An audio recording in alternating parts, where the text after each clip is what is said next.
So hello everyone, hope you all are doing well. I am Shruti. So आज एक और नई स्टोरी के साथ, जैसा कि आप सबको पता है कि मैं एक सीरीज चला रही हूँ और उस सीरीज में जो स्टोरीज है ना, वो बहुत ही बेसिक हैं।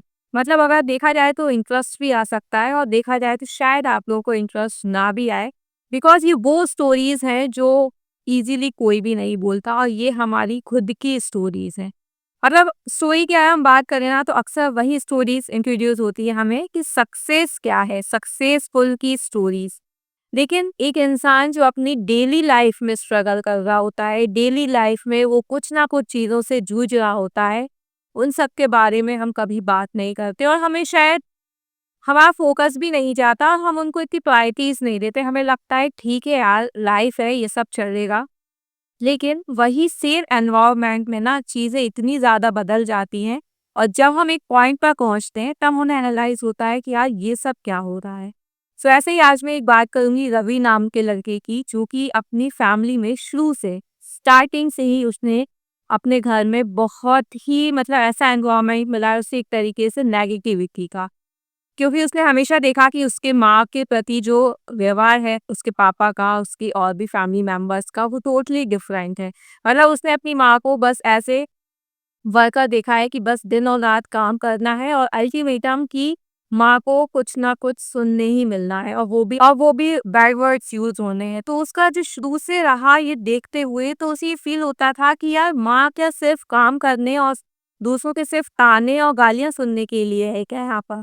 लेकिन वो ना उन चीज़ों को एनालाइज करता था, वो शेयर नहीं करता था, बिकॉज उसे लगता था ये चीज़ें किससे शेयर की जाए, क्योंकि फ्रेंड से कुछ बोलेगा तो ऑब्वियस सी बात है, हँसेंगे कि बताओ तुम्हारी फैमिली में ऐसा होता है या तुम्हारी माँ के साथ ऐसा होता है। तो अंदर ही अंदर ना ये चीज़ उसे बहुत ज़्यादा घुटन फ़ील होने लगी और उसे ये बार-बार एक चिड़चिड़ापन, एक गुस्सा आता था कि मेरी माँ के साथ ऐसा क्यों हो रहा है। अब आप सोचो, वो इतना छोटा बच्चा, वो 8th क्लास में था और वहीं से चीज़ें डेवलप होना शुरू हुई। उसको इतना ज़्यादा गुस्सा आने लगा, इतना मीन्स हर चीज़ में उसे गुस्सा, और वो गुस्सा इसलिए था कि वो जो एनवायरनमेंट घर पर देख रहा था, वो उसी से रिलेटेड उसको वो गुस्सा था। लेकिन वही था ना कि वो ना चीज़ें समझ पा रहा था प्रॉपरली और ना ही किसी से शेयर कर पा रहा था। क्योंकि समझ बस वो इतना ही रहा था कि हाँ, माँ के साथ गलत बिहेवियर हो रहा है, लेकिन वो उसके लिए और क्या कर सकता है, उसके बारे में उसका फोकस नहीं था। उसके अंदर जो ये चिड़चिड़ापन और गुस्सा इस लेवल का बढ़ गया कि वो पढ़ाई तक भी छोड़ी उसने। मेरी मीन्स पढ़ाई में भी उसका मन नहीं लगा तो उसने पढ़ाई छोड़ी। उसके बाद वो कोई भी काम स्टार्ट कर रहा था और ज़रा भी कुछ ऊपर-नीचे होता था तो वो इतना ज़्यादा गुस्से में आ जाता था कि सामने वाला उसको वैसे ही आउट कर देता था, ये बोल के कि भई तुमसे नहीं होगा, तुम्हारा गुस्सा इतना तेज़ है। तो आप सोचो कि एक एनवायरनमेंट की वजह से एक इंसान की लाइफ टोटली डिफरेंट हो गई। अगर वहीं उसको एक अच्छा एनवायरनमेंट मिला होता, तो वो भी एक नॉर्मल बच्चे की तरह उसकी परवरिश हुई होती और नॉर्मली वो अपनी स्किल्स में, अपनी और भी चीज़ों में डेवलप कर रहा होता। लेकिन यहाँ पर क्या हुआ कि उसके अंदर का गुस्सा इस तरीके से बढ़ा कि वो अपनी स्किल्स पे अपने ऊपर कुछ वर्क ही नहीं कर पाया, कुछ फोकस ही नहीं कर पाया।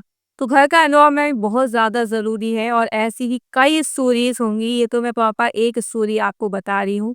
ऐसे ही बहुत से बच्चे हैं जो सफ़र करते होंगे और उन्हें फ़ील होता होगा कि ऐसा क्यों हो रहा है। ना वो चीज़ें शेयर करने के होते हैं, ना ही उन पर कुछ कर सकते हैं वो, लेकिन वो अंदर ही अंदर इतना ज़्यादा बुझते हैं कि वो चीज़ वो सिर्फ़ वो खुद ही जानते हैं। तो अगर आपके आस-पास भी कोई ऐसा है, उस आपको लग रहा है कि ये अपनी फैमिली में, इसकी फैमिली में ये सब चीज़ें हैं और आपको पता है, तो प्लीज़ आप उसको समझा सकते हैं, आप उसको बता सकते हैं कि चीज़ों पर वर्क करें, अदर देन इसके कि वो सिर्फ़ और सिर्फ़ गुस्सा करे। अगर आपको ऐसा फ़ील होता है कि आपके समझाने से शायद उसको समझ में आए, तो डेफ़िनिटली अपनी कोशिश ज़रूर करिएगा।